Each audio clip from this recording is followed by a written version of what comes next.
maaari po tayong engage sa kanila sa paggawa ng mga assignments o projects sa pamamagitan ng paggabay. So mga mommies, take note of these reminders. Kung paano ko po susuhetuhin yung pagiging makulit nila. Ang Diyos lang po talaga ang ating tanging pag-asa.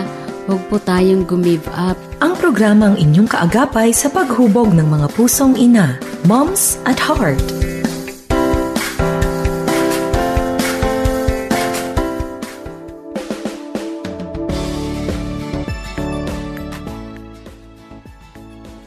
Magandang hapon, pinagpalang hapon, masayang hapon po sa inyong lahat ang bati ng inyong Mami Bessie Rios.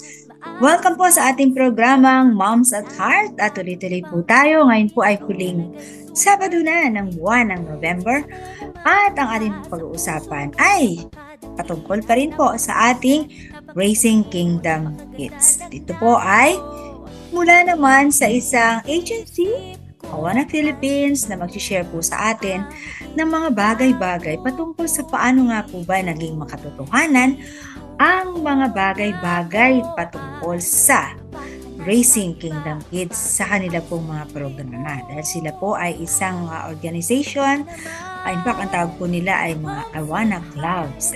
Awana Clubs na puro mga bata ang nandito dumadalo. At hindi lamang po yun, biling-bili ang mga batang ito dahil ang tagal na po nila. 3 mahigit na silang dekada dito sa lugar natin sa Pilipinas at meron sila Luzon, Visayas, and Mindanao. So bago ko po i-welcome ang atin pong Ma'am Chesty ay kayo po ba ay sasama sa amin sa pamamagitan ng atin pong YouTube, FEBC Radio TV, o di kaya naman sa atin pong Facebook, 702 DCAS FEBC Radio. O di kaya naman ay Memo ni Mami or Moms at Heart. Gayun din naman, very simple, lalo na nga po dyan sa mga lugar na medyo mahirap po ang connection at very practical, no? Bit-bit ang ating mga radio, lalo na po ang PM radio. Samahan niyo po kami makinig sa 702 DCAS AM Band. At ang lahat ng yan ay sa atin pong pagiging miyembro ng Kapisanan ng mga Broadcaster ng Pilipinas. Atin na pong i-welcome ang isang representative mula sa Awana Philippines. Magandang hapon sa iyo, Mami Esti. Pinagpalang hapon. Magandang hapon at mapagpalang araw po sa hapon na ito. Ako po ay nagagalak na ako po ay nagkaroon ng oportunidad upang makibahagi sa programang ito. So shout out po sa mga Awana Philippines at mga Awana clubs po around the Philippines. To God be the glory. Amen. To God be the glory. At ito nga pong bubuuin natin na usapan, Mami Esti, ay bilang tugon pa rin dun sa ating theme for this month of November na Raising Kingdom Kids, diba? Ito ay bilang tugon sa sabi ng ating Panginoon, no? Dahil diba, natatawa yung istorya na may mga bata, ayan, tama yung mga nasa likod mong mga batang mga nakangiti sa picture. Merong mga bata na dinala sa kanya at yun, alam mo naman, ang mga disciples ay parang, wag niyong guluhin yan. Magulo kasi bata, no? Maingay sila, no? Iba yung kanilang diksi, no? But then the Lord, sinaway sila and said, let the little children come to me. Di ba? At yun nga, ginamit ni example, di ba? You must have a childlike faith, ano? Yes. Yes, nabanggit mo kanina, bumati ka, yung mga club. Ano? Club? Yeah, Club, so samahan. Opo. Mga clubs po ito sa iba't ibang sulok ng ating bansa. Meron po tayo Luzon, Visayas, and Mindanao. So nakikita ko dyan sa likod mo na background ay nakalagay Rich Kids, Equip Leaders, at Change the World, no? Tama, parang siya, sunod-sunod, no? Kung bakit ay patong-patong siya. Ang unang base natin is to be able to reach the kids, no? Paano nabuo ba yung, you call that the core value, the vision of Awana? Ang Awana ba ay buo ng pangalan yun, Awana? O is it acronym po siya, based on 2 Timothy 3:15, study to show thyself, approve unto God, a workman that needed not to be ashamed. That's why Awana, approved workman are not ashamed. So, Okay. yeah, that's the acronym meaning ng Awana. Naku, nakakatuwa pala, no? Kasi parang sabi ko, ano kaya yung salitang Awana? Ano kayang lengguwahe ito? Dialect ba ito, no? Yung pala Opo, ito ay hinalaw sa Bible, no? opo, Yung sulat ni Paul kay opo, Timothy. At Timothy, oo, yung approved, no? man are not ashamed. Yes, so approved unto God, no? Natandaan ko rin, meron din tayong isang verse na ganun eh. It's talking about Jesus naman, yun sa Luke 2:52, no? Mhm. Gain favor with man and with God and with man, di ba, no? So I think it's something that we should think about, no? Kasi syempre, no, para pareho na tayong mapuputi ang buhok, no? May kulay na. Ang naisip ko kasi dyan ay, di ba, sa mundo, takbo ng kaisipan natin, eto si sacred, eto si secular. Di ba, Mhm. parang, ganun ba dapat? Di ba dapat magsama sila? Tama sila. Opo. Hmm. Mhm. Ang Awana po kasi ay isang programa na ang layunin ay o ang vision ay maging partner ito ng mga family, ng parents, ng simbahan, ng community to be able to reach all the kids around Mhm. the Philippines. And then ang Mhm. ating pong mission ay to reach boys and girls for Christ, to train them, to equip them so that there will be change in the world. Mhm, mhm. Tapos nakalagay the equip leader. So, meron siyang leadership training na ginagawa Opo, din. opo. And dahil pinagsama si leadership training at saka si children, yung pinakadulo niya will be able to change the world. Alam mo, sobrang nakikita ko yan ngayon sa ating kapaligiran dahil sabi ko nga, medyo magkadekada tayo ng pinanganak. Ano, nung mga panahon pa natin ng mga tayo, yung mga bata, kasing edad ng mga litratong nasa likod mo, iba tayo nun eh, di ba? Ang mga laruan natin nun, di ba? Very ano tayo. San.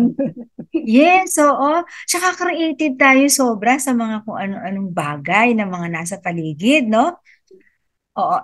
Ikaw ba nakapaglaro ka ng nature? Yung mga Ay, dahon. opo, yung luto-lutuan na Oo, yan. O, dahon, nilalagay damo, sa di ba, palayok. no? Opo, oo. Mm-mm. Nakakasan ko po yun. Yes, and ako, talagang kumukuha pa ako nung yung lupang naka-albok na gano'n, no? Punso, kinukuha ko yun. Tapos ginagawa ko talaga siyang palayok, no? Opo, Dinadry ko siya sa ilalim ng araw, no? So these are the things that our children miss today, no? Kasi opo, ngayon, ang ginagawa ng bata, hawakan si cellphone yan, kung ano-ano, no? Puro virtual. opo. And even their interactions, puro virtual, no? Parang mga karamihan ng bata ngayon, ayaw na nilang susulat eh. Totoo po. Diba? Ayaw na nilang magsusulat. Gusto nila ay, yun na lang, no? Puro swipe and madaling buhay. Mhm, mhm. Madaling buhay. Actually po, diyan po sa sinabi nyo ay nagpapasalamat po kami sa Panginoon dahil po ang mga bata, sabi nga po natin, sila na ay addicted sa mga gadgets. Pero tuwing Sabado po ako ay nagagalak sa Panginoon kasi dinadala po niya ang mga kabataan, ang mga youth doon po sa Awana Pandakan upang kahit nasa 3 oras ay malayo sila sa mga makamundong kasama. So, hindi na po namin sila, hindi na po kami kailangan mag-evangelistic meeting, kundi pumupunta na po sila. So, doon po ako natutuwa na pumupunta na po sila every Saturday. Mhm. At ang nakakatuwa pa, Ma'am Desi, yung pong mga bata before na clubbers na. Halimbawa, during grade 3, sila ay nasa Awana Club. Ngayon po, sila na ang ginagamit ng Panginoon at nagbabahagi po ng pagmamahal at ebanghelyo ni Kristo Jesus. Naku, nakakatuwa naman, ano? Kailan ba nagkaroon ng Awana dito sa Philippines? Actually, yun nga po, 1983 po nag-start and then it started at Manila Baptist Church and then after that, until now po ay marami pa po ang mga Awana sa iba't ibang dako ng Pilipinas. Yes, oo. At dahil club, so ang mga bata na dumarating dito, pupunta sila regularly, para meron silang feeling ng asosasyon kami. Parang Opo, ganun. I belong. Yes, oo, no? Opo, oo. Sa palagay ko, napakahalaga niyan kasi madami natin ngayong mga kabataan na depressed at tumataas ngayon ang cases ng depression at suicide. So sa pagtaas ng cases nito, pababa naman yung edad at yun sa ating mga kamukha natin ay medyo nakaka-alarma ito, di ba? Opo. Kasi pababa yung edad ng tinatamaan nitong ganitong mental challenge, mas tumataas naman tuloy yung mga nagsusuicide at nadidepress. So hindi siya magandang indicator, no, ng kalakaran sa ating lipunan. So nabanggit mo na ang ating mga bata nagpupunta sa dahil 1983 nagsimula ano sa ngayon. Siguro yung mga naunang batch diyan ay mga may asawa at anak na rin ano. Totoo po yan. Ang iba po ay naging pastor na at Mm. marami pong mga naging missionary dahil po sa Awana program na ginamit po ng Panginoon. Okay. So tamang-tama dun sa ating paksain ngayon ano na Raising Kingdom Kids. So tugon pala yan dyan sa nagawa ng Awana, no? Opo. Ano ba yung mga ginagawa ng isang session? Gaano katagal ba ito sa mga bata? So once a week, ng gaano katagal na session? Once a week po, meron pong 2 hours na programa. So, yun po ay divided into 3 segments. Yung una po ay council time, yun po yung fellowship, may kantahan, may pagkakalilan sa isa't isa. And then another one is game time po. 40 minutes ang game time.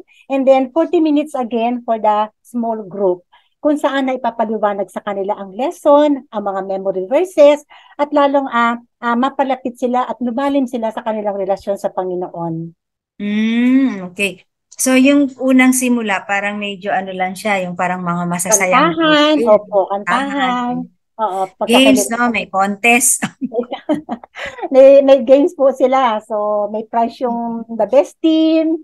At may mga discipline din po na kami ay ginagawa dito sa Awana program. Yan, nakakatuwa. Naku, teka muna sandali. Nabanggit mo yung discipline. Opo. Discipline ba mo? Paano ginagawa ito? Kasi lalo ngayon, ano yung mga bata, parang hello, discipline, parang ayaw, no? Paano ibig sabihin ng discipline? Matutuwa po kayo kasi meron po kaming 5 count.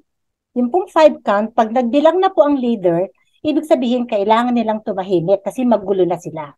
Ngayon, meron din kaming 3 counts. Ibig sabihin, pag may bata na tinawag, first ka na ha, and then pag second ka na ha, pag third ka na matigas ang ulo mo at hindi ka sumusunod, tatanggalin mo po muna siya temporarily sa karamihan at siya po ay kakausapin ng malumanay at ipapaliwanag sa kanya na dapat ay tayo sumusunod sa ating mga leader. Okay. So yun pala yun, no, yung counting. Kasi yung ang naisip ko kasi, no, marami kasing mga nanay ganito ang practice eh. Tatawagin yung anak, oy, tumayo ka nga dyan, tigilan mo yung ginagawa mo, 1, 2. Hindi pala ganun. Hindi pala ganun. Kasi Mami Bessie, sa Awana, we made it sure na maramdaman po at madama ng mga bata ang pag-ibig at panahon na ibinibigay sa kanila. Kasi alam po natin na ang mga kabataan ito, especially po sa community area, sila po ay madami ng sakit, marami ng problema, marami ng sigaw sa mga magulang. So, ang kapaligiran po ng Awana ay pagmamahal, pangunawa at panahon po ang ibinibigay namin sa bawat bata. Yes, oo. Kasi ito yung mga bagay na hindi nila nakukuha sa kanilang tahanan. Kaya malamang isa yan sa kanilang parang binabalik-balikan. Opo. Yes, oo. So sa bilang ito, dahil clubs sila sama-sama, sabi mo kanina meron siyang Luzon, Visayas, and Mindanao. Opo. Pero sa ibang bansa, doon ba nanggaling ang Awana? Opo, meron din po sa buong bansa po. Sa Amerika po, sa Chicago po, nag-umpisa ang Awana. Ang founder po namin ay si Art Rorine. Subalit siya po ay yumauna, pero nagpapatuloy po rin po ang Awana throughout the world. At ang nasimulan ito, matagal na siguro, no? Kung doon sa unang founder, mga 50 years na siguro yan. Mas mahigit, ano? Kasi dito sa atin, 30 plus years na siya. I think more than na po. Oo, more than na. Mm, mm, mm. Nakalimutan ko lang po kung kailan na nag-umpisa sa Amerika yung Yes. Awana. Yes, oo. Pero 19? pagka tinignan natin, 1941, Mami Bessie. 1941. okay, 1941. O, dito Opo. talagang matagal na nga siya. Opo. Matagal na siya, 41 siya. So, parang 80 years, tama ba? Yeah, 80 years na siya, no? Opo. 80 years Opo. na. So, naalala ko yung if God is in it, therefore God will Yeah. provide. Yeah. Diba? Sustain If it it. is His will, He will make a way. Yes, He will make a way. At yung mga nauna na nagtatag nito at naging miyembro nitong club na to, malamang ay talagang mga nakita mo na yung pag-unlad nila, no? Opo. So, okay. So, kada Sabado, ito yung ginagawa. Merong 3 bahagi. Tapos, ilan naman ang edad ng mga bata na sumasali dito? From grade 1 po hanggang first year high school ang amin pong inaanyayahan dito sa club na to. Kasi po, para po marunong na sila magbasa, kasi po merong memory verses na dapat silang i-memorize. So, yun pong nakakabasa na grade 1. Yes, okay. And then, binibigyan sila ng sariling copy ng Bible. Opo, sa biyaya po ng Panginoon, binibiyayaan po namin sila, binibigyan po sila namin ng Bible doon sa mga wala pa. Lalo ngayon, no? Yung ba yung ginagamit nyo ngayon, yung sinasabing bagong version ng Bible na for the youth, kaya lang New Testament lang ito, di ba? Opo, New Testament lang po. Ang ginagamit po namin yung magandang balita, and then ESV and IV. So, iba't iba pong translation ay pwede naman. Okay. Tapos ang inyong mga teachers dito ay all volunteers din. Yes, all volunteers po. Ang nakakatawa, Mami Bessie, sila ay mga dating clubbers. So, naranasan nila na maging clubbers at ngayon ay kanilang ibinabahagi ang pagmamahal na tanggap nila. Kasi you cannot give something which you do not have. And then, kasing mag-give up sa isang gawain na, ay, ayoko na dyan, ang hirap. Pero kung naranasan nila na sila ay minahal, sila ay binigyan ng panahon, yun din po yung kanilang ibibigay sa mga batang dadalhin sa kanila ng Panginoon. Ay, oo, kasi meron nga tayong kasabihan na what you don't have, you cannot give, no? Ano yun? Nakaw yun, di ba? Yung hindi, nakaw yun, bawal yun, ano, na wala naman sa'yo, tapos ipapamigay mo. So, maganda kung tama, naramdaman natin yung pagmamahal ng Panginoon through the people in Awana. So, mafe-feel itong tao na ito, itong mga batang ito, at naaliw ako talaga sa mga ngiti nila dyan sa likod mo, para silang ang sasaya, no?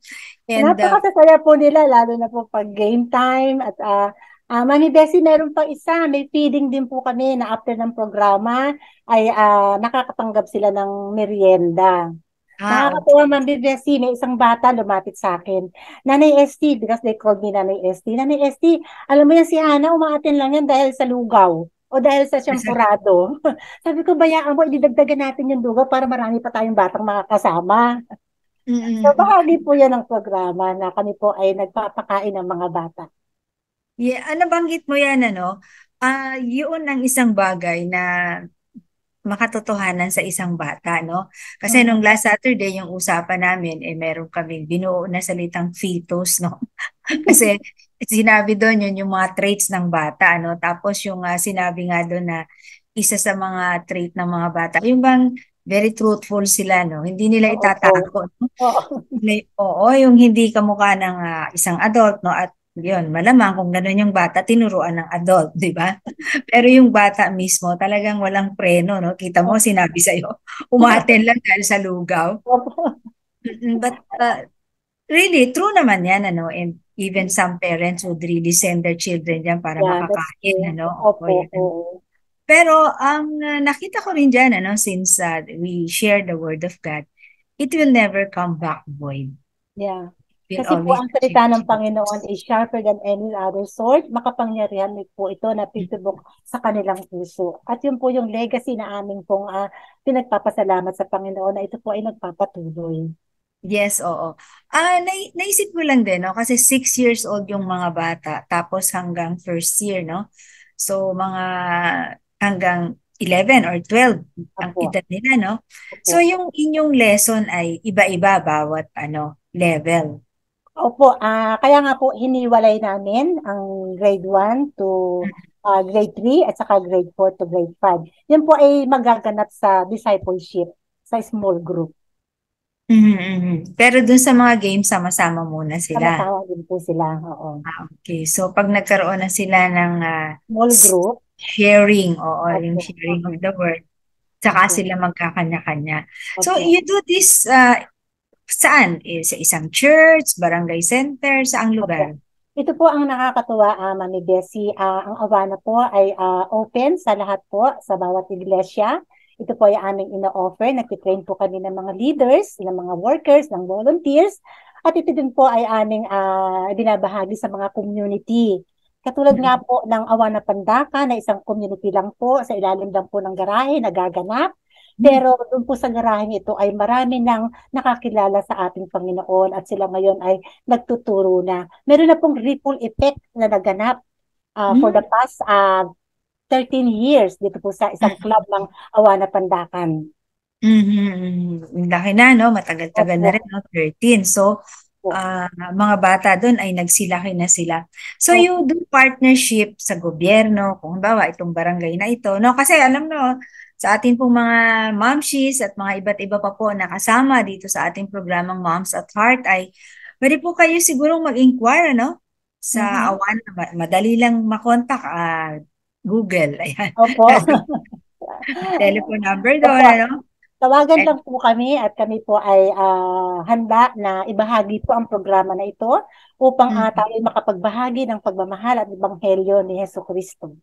Yes, oo. Kasi anybody can apply, no? Pwedeng church ka, so sa barangay center. Kaya, no, sa kapitan ng barangay kung gusto niya. Or isang organization din, ano, sa mga bata. Ang nakita ko na isa dyan, ano, Mami ST, ay kung ako ay isang school, no? So I can open also my doors, di ba? Yes, opo. Meron po, oo. Kasi may iba-iba po kaming programa, katulad po ng Prevent Teenage Pregnancy, na siya po na ibinabahagi sa mga iba't ibang paaralan. Yan, ako. Ang teenage pregnancy po, para sa mga momshies, sa isang makatotohanan na challenge natin ngayon, ano? At ito ay isang dahilan din kung bakit dumadami ang ating populasyon. Di ba? Kasi wala sa panahon. Yes, oo. Tama yun wala sa panahon. Kaya dagdag suliranin ano, ng ating pamilya at ng ating lipunan. Ano? So, sangat-sangat, ano, pero babalikan pa rin natin yung sinasabi dyan na rich kids. Kailangan natin rich, no? Abutin, no? Boys and girls for Christ. Yes, oo. Abutin natin. Okay, so bago ang ating pagpapatuloy ay makinig tayo sa isang feature, no? Para po madagdagan ang ating kaalaman, how can we be fit as mothers? So pakinggan po natin si Mami Malu Tumuran, Junicio, para po sa kanyang Fit to be Mom. Health and wellness ng mga pusong ina ang bida. Fit to be Mom. Magandang hapon mga Moms at Heart. Mami Malu Junicio Tumuran para sa mga reminders how to be fit to be mom. Bilang isang anak, tayo ay tumitingala sa ating magulang with the hope na matuto tayo sa kanila dahil ang tingin natin sa kanila hindi sila nagkakamali dahil sila ay mature. Pero may mga magulang na mature sila sa numero ng kanilang edad lamang pero sila ay nagpapakita ng mga immature behavior. Paano mo malalaman that you have these immature parents?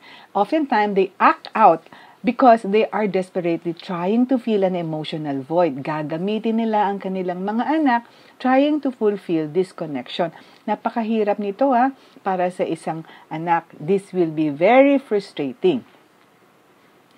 Pag ang iyong magulang ay nakikita mo that she cannot cope up with her emotion, ang gagawin, bobombahin ang kanyang anak sa kanyang mga frustration at disappointment sa buhay. Ang anak naman ay panghihinaan na ng loob sa buhay dahil ang naririnig niya ay puro frustration, mga negativity at disappointment ng kanyang magulang. Pag ang inyong magulang ay nakikita mo rin, ang siya ay exhibiting na immature ways to cope up with stress. Ang ginagawa ay like drinking, nagbi-binge eating, o kaya spending too much time on online. Pero hindi pa rin bumubuti ang pakiramdam. Maaaring temporary na bumuti, pero later on, magpapakita pa rin ng mga ugali sa loob ng pamamahay na parang isang bata. At pag makita mo na ang iyong ina ay nagpapakita ng ibang behavior sa loob at sa labas, pag nasa labas, very supportive siya ha. Ikaw ay pinupuri sa labas, sa harap ng mga tao, pero pagdating naman sa loob ng bahay, very critical. Kailangan ba perfect lagi ang dating mo sa lahat ng iyong ginagawa? Pag ikaw ay nakakaranas ng mga disappointments naman bilang isang anak, ang iyong magulang ay cannot cope up, cannot empathize with you. That is one sign of being immature. Dahil ang isang ina ay kailangan, she must know how to empathize with her children's feelings. Kung ang bata ay nalulungkot, dapat nararapat lamang to journey and understand and listen to her child. Pero kung panay lang ang sabi ng magulang, kalimutan mo yan, move on, just brush it off. Hindi. Kailangan may pakikinig tayo sa ating mga anak. Ang worst, may mga magulang that they can throw tantrums. Ano tong mga tantrums? Bibigyan ka ng cold shoulder pag hindi siya mabuti ang kanyang pakiramdam, or merong mga pagsisibangot, pouting lips, o kaya pagdadabog, o kaya yung hindi pagpansin sa iyo na parang you do not exist. This will be challenging. Tayo sanang mga ina ay maging mindful tayo not to hurt the feelings of our children. Kaya tayong mga mami, ang request ko sa inyo ay maging isang ehemplo tayo kung paano tayo magiging mature bilang isang ina at kaibigan sa ating mga anak. Sana po ay nakapagbigay tulong ang mga reminders ng inyong Mommy Malu ng Fit to be Mom, ang mga pusong ina. Maraming salamat sa iyo, Mommy Malu, para sa iyong mga paalala sa ating Fit to be Mom. Ako pa rin po ang inyong Mommy Beserios. Papatuloy po tayo sa ating mga usapan. At ang paksa po natin for this month of November ay Raising Kingdom Kids. At ito nga po ay bagay na bagay because November is the Children's Month.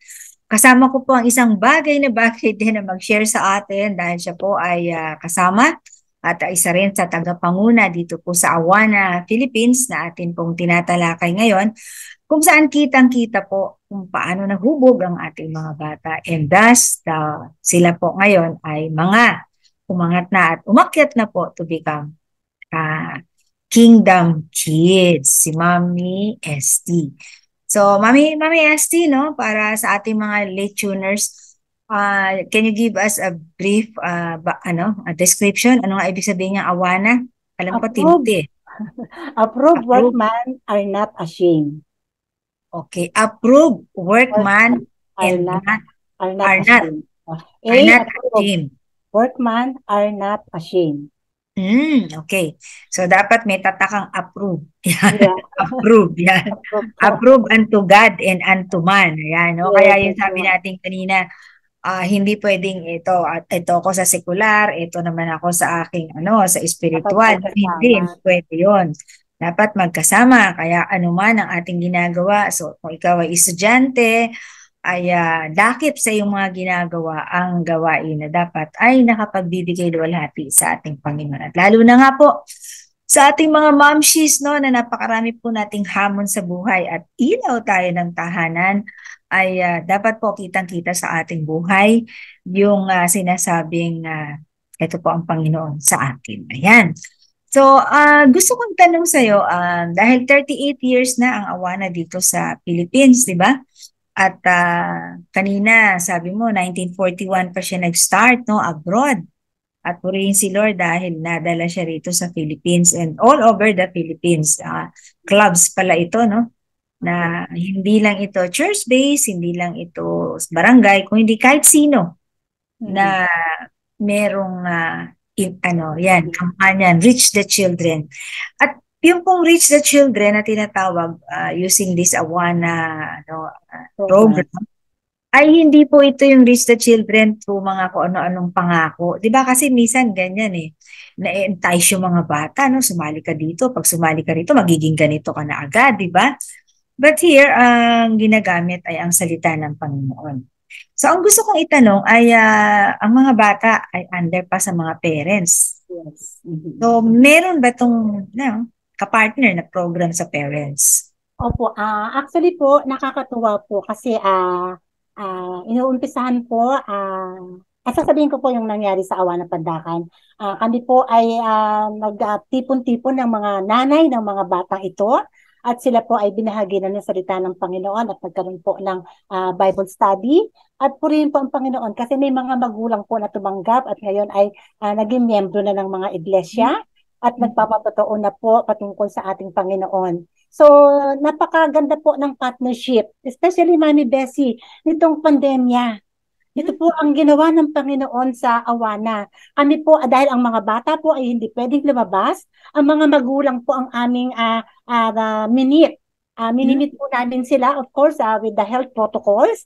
Yung pong Living God Story, para pong module siya, nasasagutin po ng mga bata, ay ibinibigay namin sa mga magulang. Then after 2 weeks, isasubmit nila sa amin. At napakaganda po ng respond. Kasi sabi po ng mga magulang, pati po kami natututo doon sa mga pinag-aaralan, ng mga module na pinapadala nyo sa kanila. So, puruhin po ang Panginoon sa mga gawain ito na pati po ang mga magulang ay kasama namin dito sa gawain ito. Kasi sila po dapat ang makakilala sa Panginoon sapagkat sila po ang kasama ng mga bata 24/7. Kaya yun po ang aming hangarin na ang mga magulang po ay mabahaginan din ng salita ng Panginoon. Yes, oo. At ang nakakatuwa dyan, yung mga modules na galing sa eskwelahan, parang hirap na hirap sila. Pero dyan sa mga modules na galing sa Awana, mukhang na-inspire sila. Opo, yun po ang patotoo ng isang magulang. Alam mo bang stress reliever itong module ng Awana? Sabi ng gano'n. Tuwa-tuwa yung mga anak ko na nagsasagot ito kasi nga sobrang dami na ng module para sa academic nila. So, ganun po kabuti ang Panginoon, Mami Bessie. Yes, okay. We give all the credit sa ating Panginoon dyan sa ginagawa. Yes, oo. Dahil ang anumang mga bagay na wala ang Panginoon ay hindi natin makikita yung ating pinag-uusapan. Dahil ito namang gawain na ito ay para sa Kanya, sa Kanya. At ibinabahagi natin. At hindi lang binabahagi kasi sabi mo, ipinararamdam pa yung pagmamahal, ano? Natatawa ako doon sa sagot mo doon sa batang pupunta dahil sa lugaw. Sabi mo, sige, dadagdagan pa natin. Sa halip na sabihin, talaga, naku nagsasamantala ng bata yan. Pero sinabi mo na dadagdagan pa natin. Siguro napaisip yung bata, ano na, talaga? Kakaiba yung sagot ni nanay ST, no? Kasi dadagdagan pa, no? So, mula sa magulang, nagpunta tayo sa mga bata. So, asa na ang mga bata ngayon? Ito ba ay nakatulong? Kasi isa rin sa nakita ko dyan sa mga naaabot ng Awana, ay ito yung mga bata sa komunidad. Yung mga bata na nangangailangan ng maraming sabihin na nating tulong upang sila ay umangat sa buhay, maabot ang kanilang pangarap, magkaroon ng kabuluhan at makalabas sila doon sa bondage ng kahirapan na yan, di ba? Una sa kanilang kaisipan. So paano ito naging evident sa buhay nitong mga bata na ito? Like siguro I don't know, hindi naman siguro kailangan eksakto, pero libo-libo na ang naabot ng Awana for 38 years, no? Daan-daang libo na siguro, So in terms of naabot sa buhay, ano-ano yung mga naging May study na ba ang Awana? May Saudi? May study? May ginawa ng pag-aaral? Kung nasaan na sila ngayon, ano na bang nangyari sa kanila? Kasi tagal na no? Opo. Actually, Mami Bessie, yun nga po yung magandang patotoo na ang aming pong mga dati ng mga bata na naging bahagi ng Awana ay nagkaroon na ng iba't ibang buhay. Ang iba ay naging missionaries, ang iba ay naging pastor, ang iba ay naging guru, ang iba ay naging engineer. So, napakarami na po, especially po dun sa Awana Pandakan po, may 3 na pong bata doon na tuwang-tuwa po ang mga magulang na sila po ay naging kabahagi ng Awana kasi sabi po nila, siguro Mami ST kung hindi sila nasama sa Awana, baka itong mga anak kong to ay nabuntis na drugs na, pero ngayon sila ay nakatapos na ng pag-aaral nila. At sila po ngayon ay tumutulong na sa Awana na ibigay na sila ng financial support. Meron na pong isang mga bata dyan na, sige Mami ST, kami na po yung bahala sa t-shirt ng mga Awana for the year 2023. So tunay po na napakabuti ng Panginoon dahil may mga rewards na po o result po Tama po ang salita ng Panginoon, do not grow weary in doing good, for in due season you shall reap. So, the awana is reaping those planted seeds po na binigay na sa mga bata nung sila ay maliliit pa at ngayon ay sila ay mga nakatapos na at meron ng mga magagandang trabaho at ginagamit na ng Panginoon sa kanyang gawain. Yan, o parang naisip ko dyan, salita passing on, no? Passing on the legacy. Passing forward, di ba? So, naramdaman nila, tapos ngayon ay kabahagi na sila. At ang isang maganda dyan na nabanggit mo, Mami Esti, ay hindi sila nakaramdam na ito ay isang obligasyon. Bukal sa kanilang kalooban. Yun. Kung hindi, nagkaroon sila ng isang bukas na kalooban, bukal sa puso nila, di ba? Na sige ako na sasagot niyan. Kasi nga, parang gusto niya ngayong ibahagi. Yung kanyang na kanyang mga tinatamasang mga biyaya. So, ito yung maganda, no, sa mga momshies kasi ang isa rin sa ating challenge bilang kulturang Pilipino, parang yung mga bata, naipapamalay sa kanila na obligasyon yung, alam mo na, kayo, pinapaaral namin kayo, kailangan pagkatapos, kami naman, ganito. So, yung mga ganon, na medyo mabigat ang dating. Pero ito ay isang pagpapakilala pala na hindi ka pa kailangan sabihin yun. Paramdam mo lang sa mga bata na concern ka, meron kang pagmamahal sa kanila at yun ay galing sa Panginoon. Di ba? Na i-flow mo lang. Matutuwa ka nga, Mami Bessie. May isang estudyante dyan na nag-aaral pa siya. Sabi niya, Nanay Esti, pag ako nakatapos, papakainin kita sa magarang restaurant. Ikaw daw papakainin. Kung mga ganun na kitang-kita mo sa kanilang puso yung gratitude and thankfulness na nagbigay ka sa kanila ng pagmamahal, nagbigay ka sa kanila ng panahon, and then in the long run, they will pay back. Bali, ilang taon ka na nagtrabaho at hanggang ngayon alam ko involved ka pa. So, ilang years ka na sa Awana? 40 years na po ako sa Awana, Mami Bessie. 14? So, 40. 40. Talaga, no? 40 po. So, parang mahabang taon na yung iyong inilagi dyan, ano? Parang yung years mo ay dyan ka na lumalim. Ayan. Until retirement. Mabuti tayo sa pag-retirement. Opo, retirement kay Lord. Wala tayong retirement kay Lord. Okay, so bago mo sagutin yung aking susunod na tanong kasi curious naman ako, no? Kasi ilan yung ano yung nagawa ng Awana sa'yo bilang isang nanay, no? At sa inyong pamilya, sa inyong mga anak.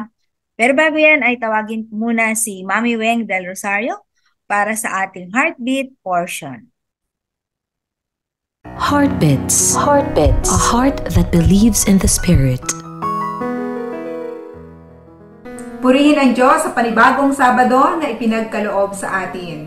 Naalala niyo pa ba kung paano niyo na ipakilala ang Panginoong Hesus sa inyong mga anak? Paano at kailan nga ba natin dapat umpisahan na maipakilala ang Diyos sa kanila?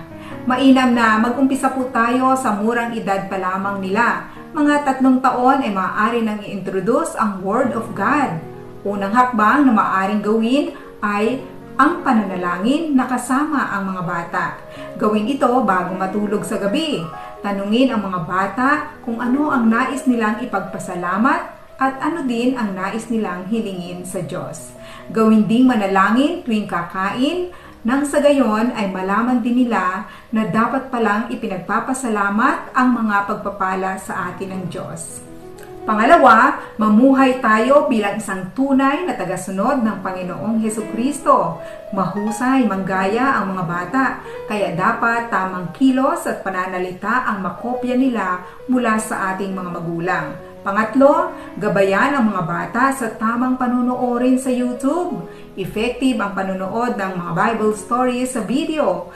Gabay ng magulang po ay kailangan. Maglaan ng panahon na samahan ang mga bata sa panunood upang masagot ang mga tanong nila kung meron man. Maliban dyan, upang maging tuon din sila sa pakikinig tungkol sa Panginoon. Mahalaga din po na sa murang edad nila ay nasasanay na sila na nakikisalamuha sa mga kapwa nila bata na sama-samang nag-aaral tungkol sa Panginoong Hesus. Kaya isama po natin sila sa church. Ang ating mga simbahan ay may mga kids church kung saan ay mai-enjoy nila ang mga kwento, praise and worship, at ang pakikipaglaro sa kapwa nila mga bata. Ang pagtatanim po ng binhi sa isip ng ating mga anak ay may malaking impact hanggang sa kanilang paglaki. Children are a gift from the Lord. They are a reward from Him. Psalm 127 verse 3. Ang mga bata po ay regalo sa atin ng Diyos, kaya huwag po nating ipagkait na ipakilala sila sa nagbigay nito. Naway patuloy na magkaroon ng maayos na tibok ang pusong ina para sa ating Panginoon. Mami Weng po para sa Heartbeats. Alright, so matapos po si Mami Weng ay itutuloy na po natin ang ating kwentuhan ng inyong Mami Bessie Rios kasama po si Mami Esty. At ngayon naman po ay nais kong tanungin si Mami Esty dahil sa tagal ng kanyang inilagi dito sa Awana, 40 years, no? Kumbaga, at her age now in the 40 years, parang more than half of her prime years, no, ay nasa Awana. So ano yung naging hubog ng iyong tahanan dahil dito sa Awana? Kumusta ang iyong mga anak? Ilan ang anak mo, Mami Esty? Dalawa sila, dalawang magagandang dilag, Mami Bessie. Oh, babae. Opposite tayo, ako dalawang lalaki naman. Pero Sayang, mas sana maganda pinagtagpo sila. na lang sila. Malayo mga edad nila. Kasi mas maaga yata akong nalagay sa sa tahimik. Ayan. So, kumusta yung inyong pamilya, no, dahil dito sa Awana? Opo. Nagpapasalamat kami sa Panginoon na kami po ay naging kabahagi ng Awana at ito po ay nagagawa namin sa aming pamilya. Ma-share ko lang po, Mami Bessie, mula po ng maliit ang mga bata ay naumpisahan na namin silang pag-memorize ng verses at naituro na din po namin ang pananalangin. Hindi lamang every 3 meal, bagkus pananalangin sa bawat sitwasyon ng buhay. At the same manner, ganun din po ang Bible ay hindi lamang nakatiklop sa bahay, kundi ito ay binubuksan at binabasa during devotion. At the same manner, nakakatuwa po pa sa Panginoon dahil yun na nga po at my age ay ang tanging naging hiling ko po sa Panginoon na ang aking mga anak ay maging malalim. Kitang-kita ko sa istorya ang the joy of motherhood. Ayan. So narito pa rin po kami pagpatuloy sa ating mga final lap, no, sa ating programang Moms at Heart. At puntua ako sa iyong istorya kasi di ba merong nakalagay doon sa first or third dyan, that it is my joy to hear that my children walk in the Lord. O, di ba, no? So yan yung inistorya mo at all because yung mga bata ay na-expose. So ito po mga momchies, ng isang panawagan po ito na ang napakarami po kasing bata ngayon, nagagawi sila sa mga achievements, di ba? At kanino nagmula? Sa atin, di ba? Anong grade mo? May examen ka, mag-aral ka. Anong award mo? Di ba? Yung mga ganon. Pero ito, sa Awana na sinasabi nyo, nakita ko yung, yung progress kasi sabi mo, spark. Yan, parang spark, yung magkikis-kis ng posporo, no? Yun yung level 1. Sumunod na level ay yung flame. So, nagsiklop na siya, no? Umapoy na siya. Pagkatapos nun, you go to the highest, no? Yung torch, di ba? Kasi it's easy to spark. Yan. Now, when you spark, edi dapat mag-apoy siya. But sometimes, yun nga yung nangyayari after may spark, hindi na nag-aapoy. No? Yung mga kabataan natin, sa dami ng mga distractions, sa dami ng ihip, no? Parang hinihipa na ganyan ng kaaway, no? At tayo pong mga momchies, ang atin pong role ay bakuran, di ba? No? Oo, gabayan sila, bigyan sila ng inspirasyon. Huwag na tayong makadagdag sa kanilang bigatin, di ba? No? Kasi minsan, nakakadagdag tayo sa bigatin ng buhay ng ating mga bata. At nakakatuwa yung torch, no? Kasi itong torch ay mula dun sa ikaw ay nag-spark, tapos nagkaroon ka na ng flame, humawak ka ng torch. Manguna ka, di ba, no? Parang ganon. Parang binigyan ko ng kwento yung ano mo. torch at ikaw ay maging torch bearer. O, di ba? And walang torch bearer na nandun sa likod, nasa unahan. Kasi inililiwan natin niya yung lalakaran. Okay? So, naku, napakadami ng ating napaghuntahan, kwentuhan at masaya tayo. Dahil hindi po ito mga istorya lang na wala lang, no? Istorya ng mga kung ano-ano. Ito po ay isang makatotohanan na buhay at ipinamuhay. At ito nga po ang isang buhay din na patotoo, no? Si Mami Esti, no? Sa 38 years, no, ng Awana Philippines, and to be complete ay 80 years na po ang Awana in other parts of the world. Ayan. So, ang lahat na ito ay dapat ipanalangin natin sa ating Panginoon. So, nais kong tawagin all the way isang Praying Moms at Heart sa ating Nueva Ecija chapter, si Pastora Laila Lamense. Tayo po ay manalangin. Diyos ang mandakila sa lahat. Maraming salamat sa araw na ito na patuloy kami, Panginoon, nagbibigay pugay sa iyo, Lord. At Lord, salamat, Panginoon, sa pakikiisa ng iyong banal na Espiritu, na nawa, Panginoon, maranasan ng bawat isa ang iyong presensya, Panginoon, sa pagbibigay namin, Panginoon, o Lord, ng aming oras, Panginoon, sa iyo, O God. Maraming salamat, Panginoon, na nawa, Panginoon, ang bawat sa amin, ang kalooban mo, Panginoon, ang masunod, hindi ang kalooban namin. At dalangin namin, Panginoon, O God, na ang iyong mga tinuro, Panginoon, ng panahon pa, O God, ng unang panahon, ay naroon sa aming puso upang sa gayon, Panginoon, ang bawat isa, Panginoon, ay mayroong kagalakan na maglingkod sa iyo at ikaw ang maitaas, maparangalan, mabigyan namin ng papuri, Ama. At salamat, Panginoon, sa bawat isa na ikaw, Lord, ang mapangiti namin sa lahat ng aming gagawin, sa aming iisipin, sa aming sasabihin, sa bawat gagawin namin sa araw-araw na aming buhay. Ikaw ang malugod namin at ikaw, Panginoon, ang maitaas at maluwalhati. Ama, maraming salamat. Salamat, Panginoon, sa pakikiisang muli na iyong banal na Espiritu at na ang presensya. Purihin ka, Ama, sa tanging pangalan mo, Panginoong Jesus. Amen and amen. Maraming salamat sa iyo, Pastor Alay. At sana nga po ang ating mga moms ay sumali po kayo dito sa ating ginagawang Praying Moms at Heart. Ito po yung kakambal na programa ng ating Moms at Heart dahil hindi po tayo magiging matagumpay bilang mga nanay minus ang ating pong pananalangin. At marami na rin pong patotoo dyan kung saan hindi lang sila natutong manalangin at sila ay natuto rin na maging higit na magliwanag bilang ilaw ng tapang. Salamat din nga po pala dahil ngayon po ay mga ilang araw na lang matatapos na po ang ating 10 days prayer and fasting. So meron po kaming 10 days prayer and fasting na isinagawa. Okay, so sa ating pong panghuling portion ay inyong Mami Bessie Rios at usually hingan ko po si Mami S. ng ano ba yung star, something to always remember. Paalala sa ating mga momsies. Mga momsies, if you want to have a successful children, invest for eternity. That's what we are looking for. Investment for eternity, not only the things that is on this earth. Invest for eternity. Bring your child, reach your child for Awana. Magandang hapon po. Sa Diyos po ang papuri. Amen. Amen. Sa Diyos ang papuri. Maraming salamat sa iyo, Mami Esti. Bye-bye, Mami Esti. At dyan na naman po nagtapos ang ating isang masayang huntahan, kwentuhan, sharing, at tulay naman, damang-dama ko kanina si Mami Esti sa kanyang kasayahan dahil sa kanyang 40 years sa Awana Philippines ay naani, ang kanyang mga anak ng Awana kasi nandoon na sila ngayon at sila ay nagtatrabaho na doon.